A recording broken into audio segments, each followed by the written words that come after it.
Some films fade, these don't. From surreal food quests to haunted friendships, these 10 unforgettable 80s movies dig deep into memory, obsession, guilt, and joy. Watch once, and they'll echo for years. Okay, first up, let's dive right into River's Edge.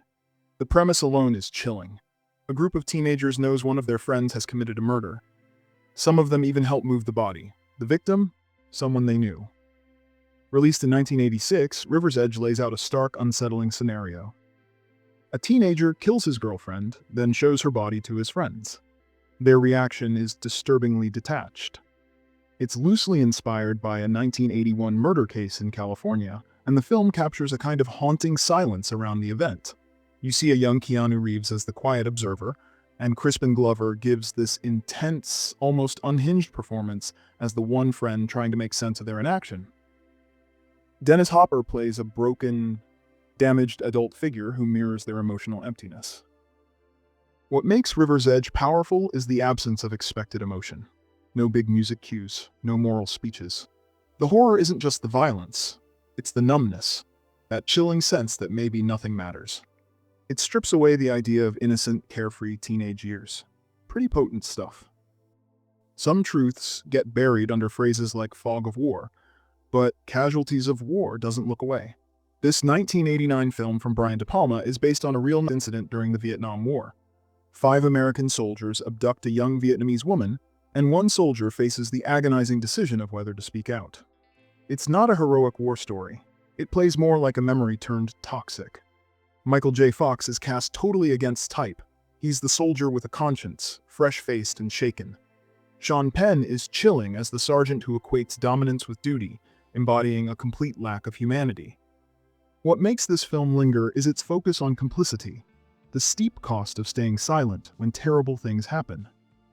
It came later than other Vietnam films, and that distance may have allowed for a more uncomfortable look. De Palma contrasts the jungle's quiet with the deafening silence of people choosing not to see. It's about what war does to the soul, and the unbearable weight of truth. This one taps into something familiar, suburbia that looks perfect, but feels slightly off. Green lawns, mail on time, but something's not right. The Burbs came out in 1989, directed by Joe Dante. It's not a straight horror film, it's more like a dark, sharp satire about boredom, paranoia, and projection. Tom Hanks plays Ray, an average guy with a week off work who becomes obsessed with his odd new neighbors, the Klopeks. What starts as curiosity turns into full-blown suspicion. He and his friends end up digging in the neighbor's yard looking for bodies. But the real tension isn't what the Klopeks are hiding. It's what Ray and his neighbors are projecting. The film digs into how ordinary people sometimes crave danger when life feels too small. Dante called it a comedy about what happens when fear and boredom have nowhere healthy to go. Set near the end of the Cold War, The Burbs suggests the real threat might not be your neighbor. It might be the story you tell yourself when nothing exciting is happening. George feels like a man always out of step, just released from prison, not hardened, just lost. Mona Lisa, directed by Neil Jordan in the mid-80s, follows George as he becomes a driver for Simone, a high-class escort. She's the Mona Lisa of the title. Bob Hoskins gives an incredible, award-winning performance. His wounded pride, confusion, and stubborn tenderness all feel so real. Kathy Tyson as Simone radiates quiet strength. She survives in silence. Their bond, unspoken, tense, and deeply human, becomes the emotional center.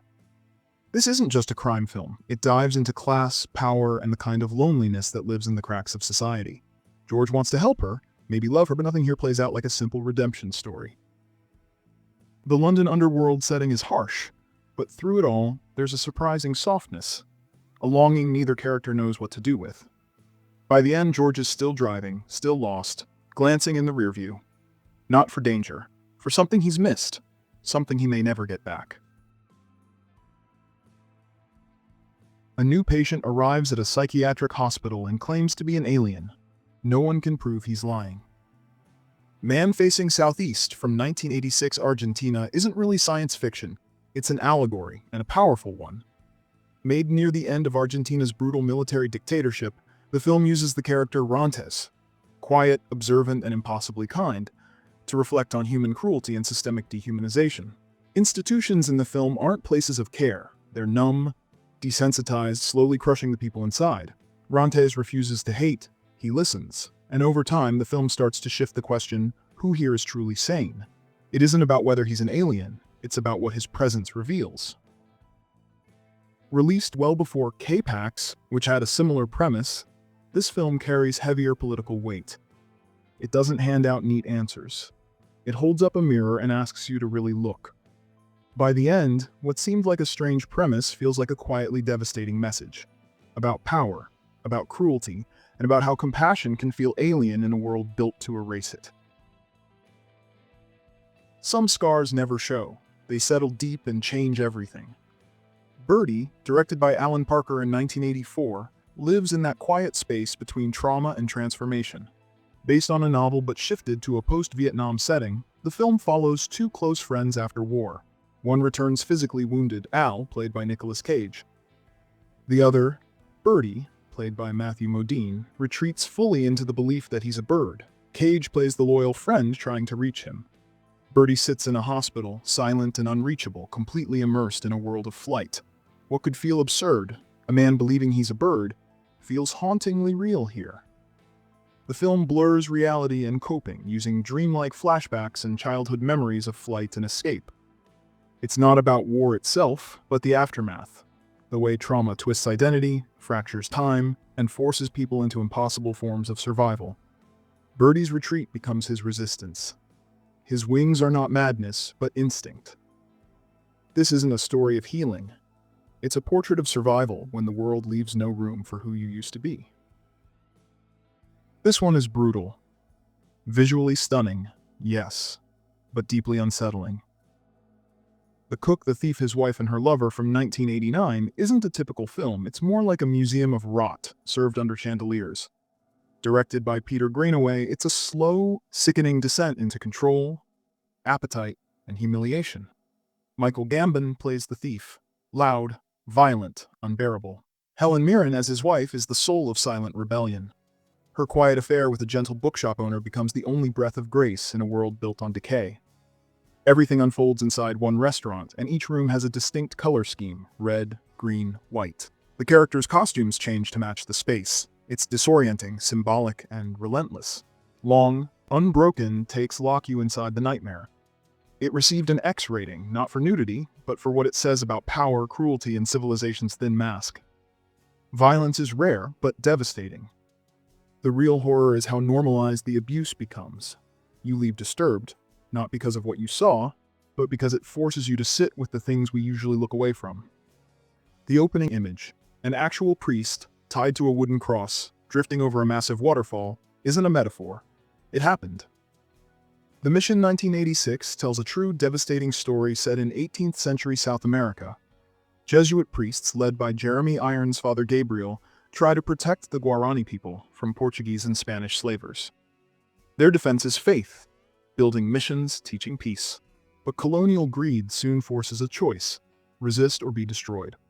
Robert De Niro plays Mendoza, a former slaver seeking redemption.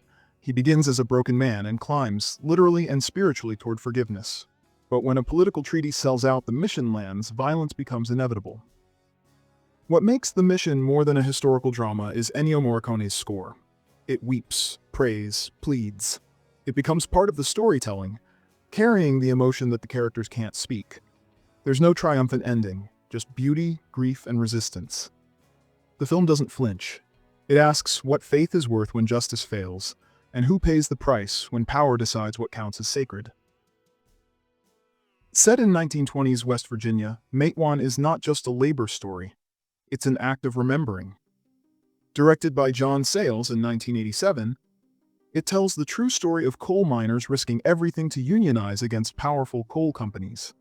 These were men barely scraping by, watched constantly by company thugs, living under threat.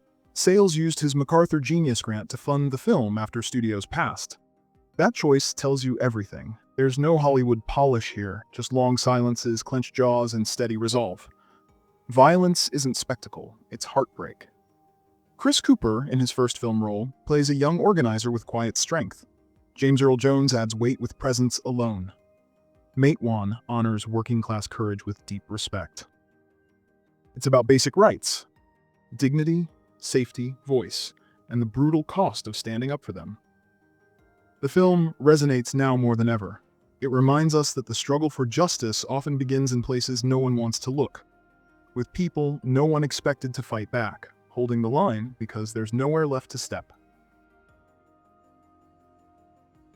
It opens with a gangster in white holding a bowl of ramen in a movie theater. He stares at the screen, at us, and says, "What you eatin'?" Right away, you know this isn't a typical film.